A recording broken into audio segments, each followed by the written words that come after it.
to back-to-back Philadelphia Catholic League championships in both his junior and senior years, that is not a fluke.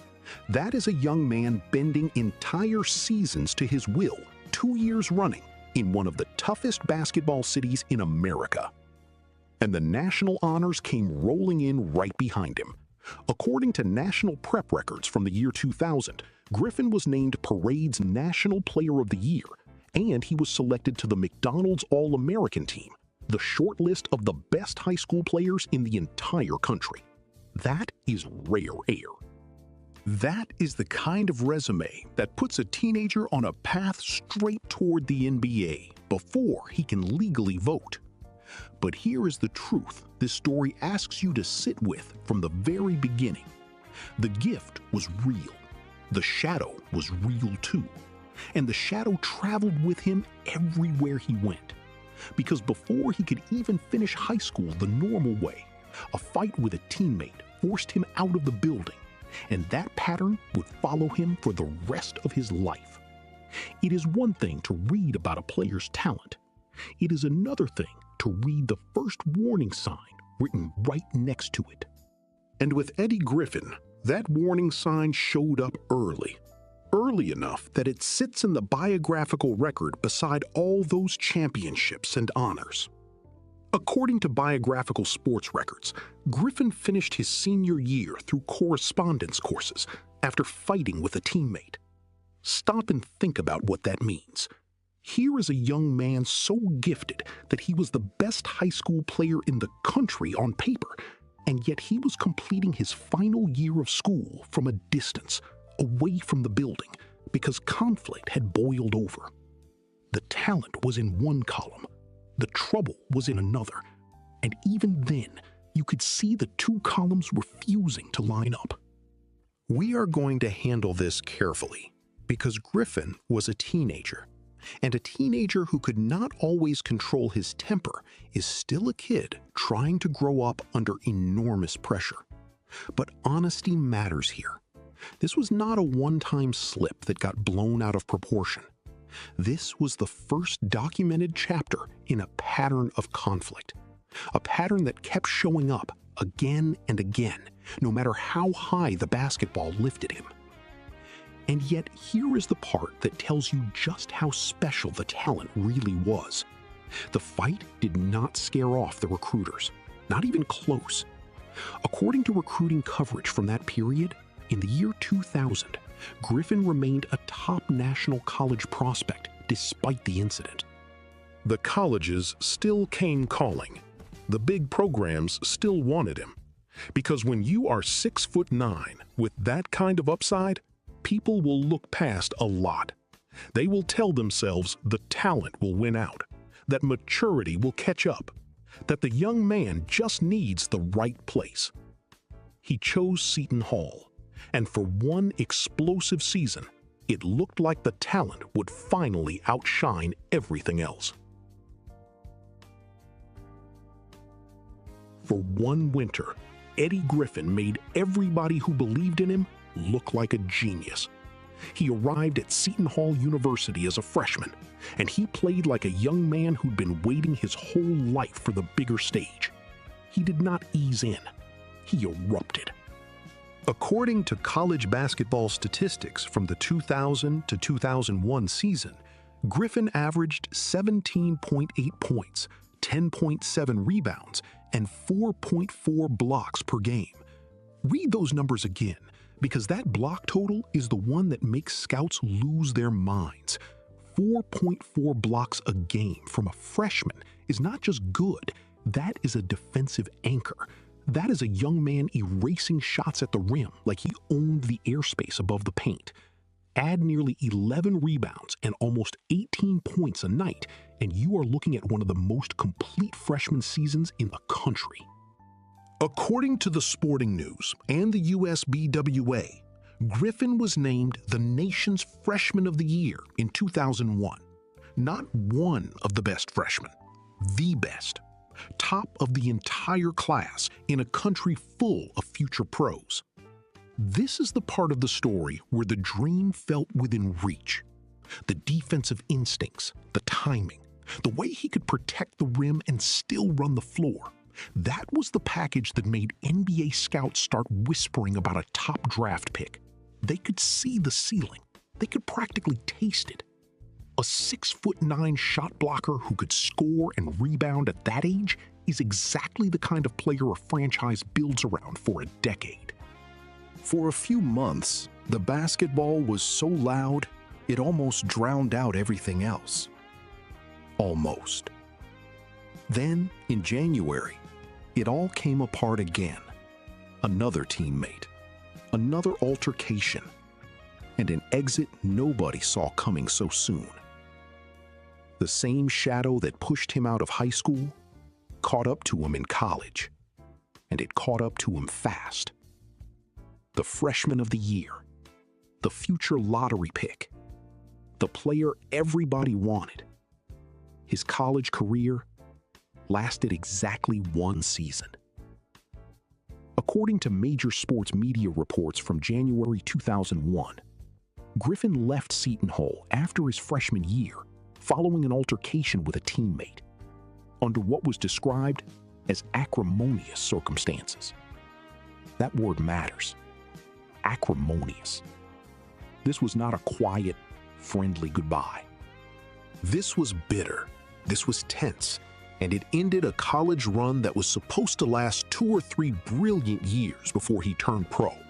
One season of fireworks, and then the door closed. With his college path cut short, Griffin made the decision that the talent had been pointing toward all along. He entered the NBA draft early. On paper, it made sense. The ability was undeniable, and the league was already watching. But leaving under those circumstances meant he was carrying questions with him, questions that had nothing to do with whether he could play.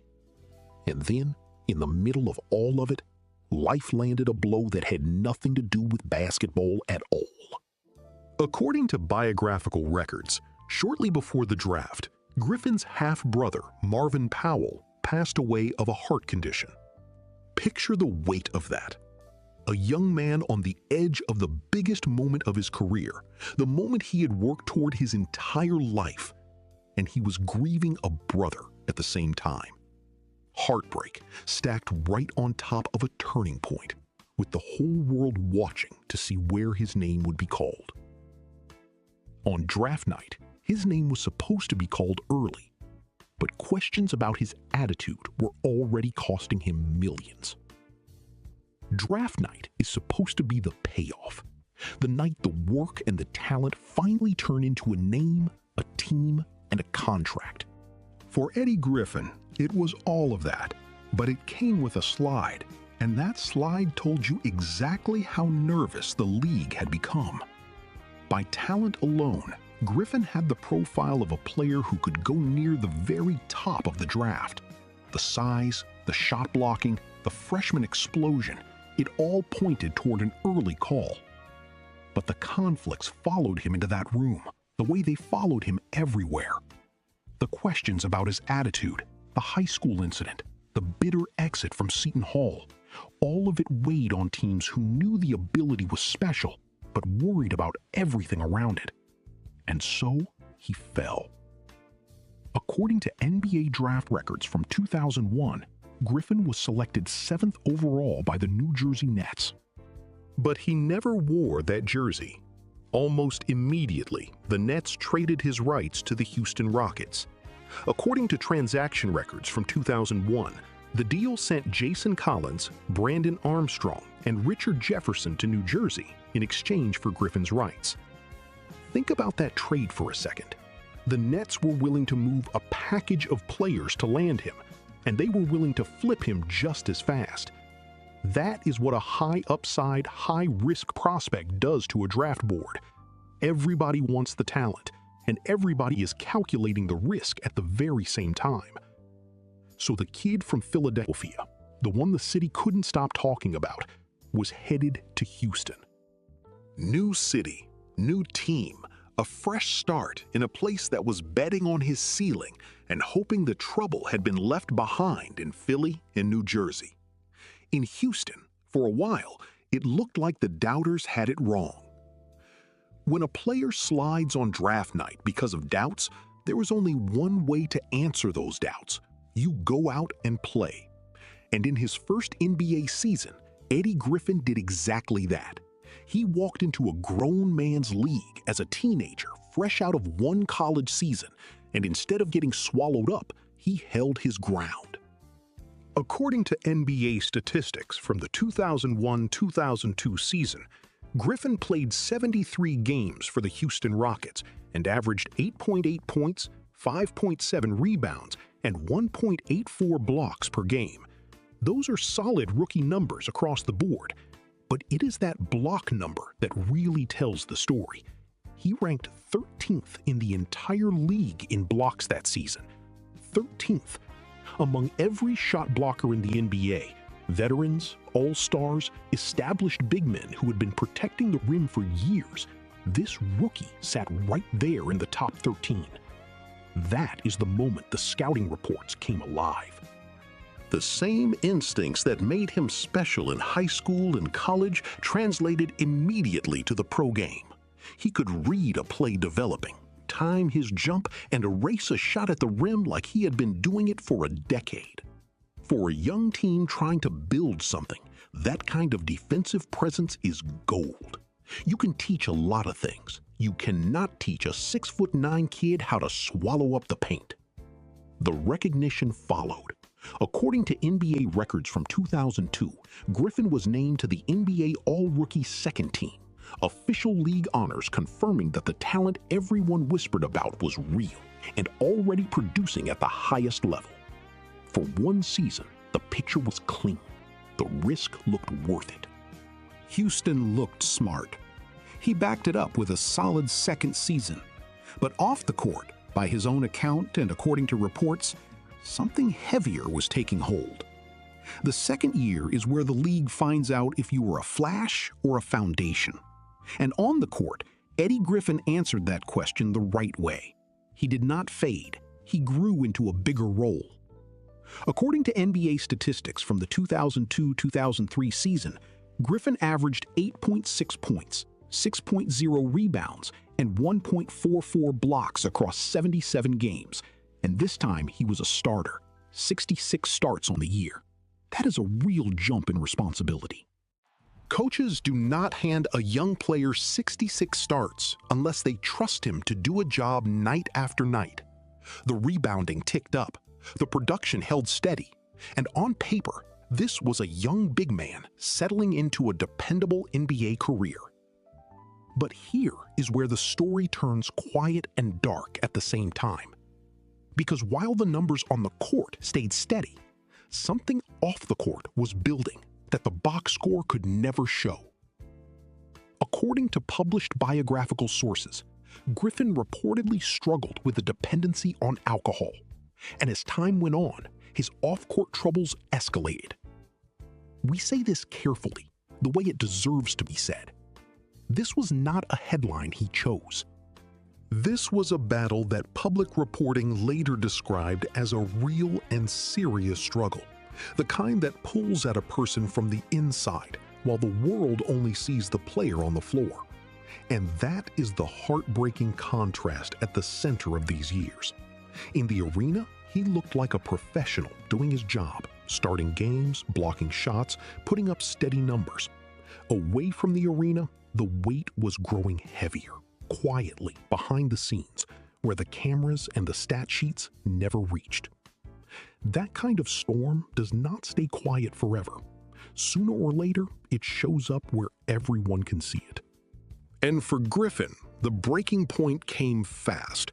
By December of 2003, the Rockets had seen enough. Missed practices and a team fight ended his time in Houston. When the trouble finally surfaced in Houston, it surfaced loud. The same kind of conflict that had marked his exit from high school and his exit from college now arrived in the pros, and this time it cost him his roster spot. According to major sports media reports from December of 2003, the Rockets released Griffin after he missed practices and was involved in a team fight. Read that, and you can almost feel the pattern repeating itself one more time. Missed practices, a fight, an organization deciding it had reached its limit. The talent was never the question in Houston. It was everything around the talent that finally broke the relationship apart. But this next part is important because it shows a young man trying to face what he was carrying. According to transaction and biographical records from January of 2004, Griffin signed with the New Jersey Nets, the very franchise that had drafted his rights and traded him away years earlier. On paper, it was a second chance. In reality, the season never happened for him. He missed the entire 2003-2004 campaign after entering an alcohol rehabilitation center. Sit with that for a moment. A young man, only a couple of years into his pro career, stepped away from the game entirely to get help. No statistics that season, no games, no highlights. Just a person trying to deal with something far bigger than basketball. We are not going to dress that up or tear it down. It takes something to walk away from a paycheck and a career to confront a struggle head on, and that is what the record shows he did. The basketball world has a short memory, but talent buys patience. And when he finally returned, it was in Minnesota, and for one season, it looked like a real comeback.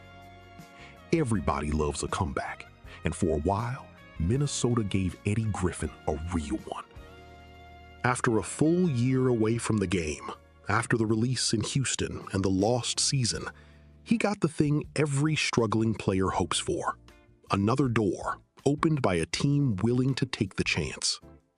The Minnesota Timberwolves signed him to a one-year contract before the 2004-2005 season. A one-year deal is a careful kind of faith. It says, we believe in the talent, but we want to see it before we commit. And Griffin gave them something to believe in. According to NBA statistics from that 2004-2005 season, he appeared in 70 games, averaging 7.5 points, 6.5 rebounds, and 1.7 blocks per game. Look at those numbers next to where he had been a year earlier. Out of the league, in rehabilitation, his career hanging by a thread. To come back and play 70 games, to grab 6.5 boards a night and protect the rim again, that is not a small thing. That is a man clawing his way back to relevance, fitting into a role on a veteran roster, doing the work, showing up. For the first time in a while, the story bent toward hope. And Minnesota responded the way you do when you start to believe again.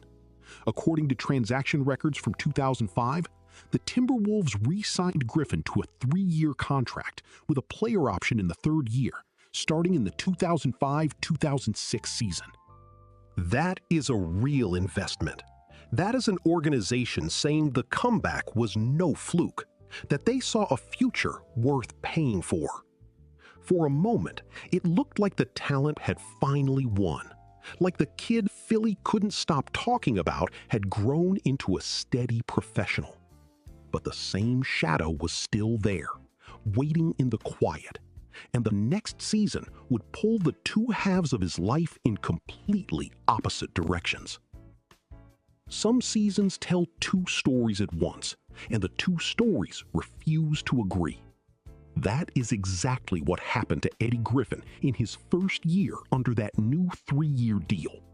On defense, he reached a personal peak. Everywhere else, the ground was sliding out from under him. According to NBA statistics from the 2005-2006 campaign, Griffin posted a career-high 2.11 blocks per game. Think about that. After everything, the release in Houston, the lost season, the long road back, he was protecting the rim better than he ever had at any point in his life. The instincts were not just intact, they had sharpened. On that one part of the floor, he was still elite, still doing the thing that made scouts fall in love with him as a teenager. But the rest of the picture had gone cold. In that same season, his scoring fell to 4.6 points per game, a steep drop for a man who had averaged nearly 9 as a rookie. The role was shrinking, the minutes were thinner.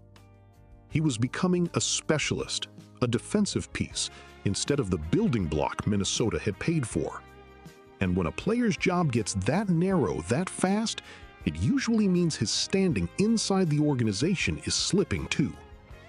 Then the off-court weight surfaced in public again, and this time it left a mark that could not be quietly absorbed. According to an ESPN Wire report from June of 2006, a car crash that March drew serious scrutiny. The report described security footage that reportedly showed Griffin telling a store clerk he had been drinking and did not have his license with him, and reportedly showed him asking the other driver not to call the police, even offering to buy the man a new vehicle. We pass that along the way it was reported, as an account, carefully. But you do not need to read between the lines very hard. The struggle that public reporting had described for years was no longer staying behind the scenes. It was spilling out into the street, into a parking lot, into the kind of moment that ends up in a Wire story. That incident wasn't the end, but his time as an NBA player was almost over, and he probably didn't know it. The end of a career is supposed to come with a final buzzer you can hear, a last big moment, something to remember. For Eddie Griffin, the end came almost in silence, so quietly that most people watching never realized they were watching it happen. According to NBA game records, his final NBA game came on December 13, 2006, a Timberwolves loss to the San Antonio Spurs. And his line that night tells you everything about how far the role had collapsed. He played 48 seconds, not minutes, seconds. In that brief window, he recorded no statistics at all, except for one missed three-point attempt. That was it.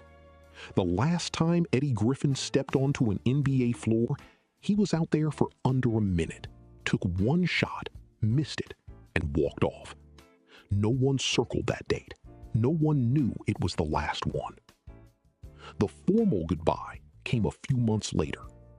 According to NBA and Associated Press transaction records, the Timberwolves waived Griffin on March 13, 2007. The 3-year deal, the investment, the second chance in Minnesota, all of it closed right there. The door to the league shut, and this time it did not reopen. When you add it all up, the career totals read like a record of real talent that never fully arrived. Across 303 NBA games, Griffin averaged 7.2 points, 5.8 rebounds, and 1.7 blocks. Those are the numbers of a useful pro, a legitimate shot blocker who held a job in the best league in the world. But measured against the kid who was the best high school player in the country, the freshman of the year, the lottery pick teams traded packages to land, those numbers are the sound of a ceiling that was never reached. According to one of his former coaches, Griffin spent that summer trying to fight his way back, this time toward a career overseas. A waived player has two choices. He can let the game go, or he can keep chasing it. At 25 years old, Eddie Griffin chose to keep chasing. According to Fox Sports, former Timberwolves coach Dwayne Casey said Griffin had spent that summer trying to get back into shape to play professionally in Europe. Sit with that picture for a second, because it cuts against everything the headlines might lead you to expect. This was not a man who had given up on himself. This was a man in the gym, working, trying to drop weight and find his legs again, lining up a future on another continent. The NBA door had closed, so he went looking for a different door. The love of the game was still in him. That is the part of this story that makes it ache, because by every account, the talent was still there, and so was the will to use it. A 25-year-old is young. There was still time, still a path, still a version of this story where Eddie Griffin reinvents himself overseas and writes a better ending. People do it all the time. The summer of 2007 was supposed to be the bridge to that next chapter. But the same heavy thing he had carried for years was still with him, even as he worked. And the record of that summer points toward a single night that would override every plan he was making. According to police and news reports, the events of his final night unfolded at approximately 1:30 in the morning in Houston, Texas, the same city that had once bet on his ceiling. Hours later, on a railroad crossing in Houston, his story would end in a way no one could have prepared for. There is no soft way to tell the end of this story, so we will tell it plainly and with care, the way the official record laid it out. According to Houston police and ESPN reports, in the early hours of August 17, 2007, Eddie Griffin reportedly drove through a railroad barrier at a crossing, and his sport utility vehicle struck a moving train. He was 25 years old. The findings that followed were handled by the Harris County Medical Examiner's Office, which ruled the cause of passing multiple blunt force injuries. The same examination recorded a blood alcohol level of 0.26, more than 3 times the Texas legal limit of 0.08, while tests found no other substances present. We are not going to dress those numbers up or look away from them. They are part of the truth, and the truth is what this story has always been about. The man who could block shots better than almost anyone in the league. The man who had just spent a summer trying to fight his way back, lost that fight in the dark on a crossing in the same city where his pro career began. And this is where the whole story finally comes together. Everybody could see the talent. The scouts, the coaches, the fans, the city of Philadelphia that couldn't stop talking about him. The records prove it. The blocks prove it. The honors prove it. But the talent was never the thing fighting him. The thing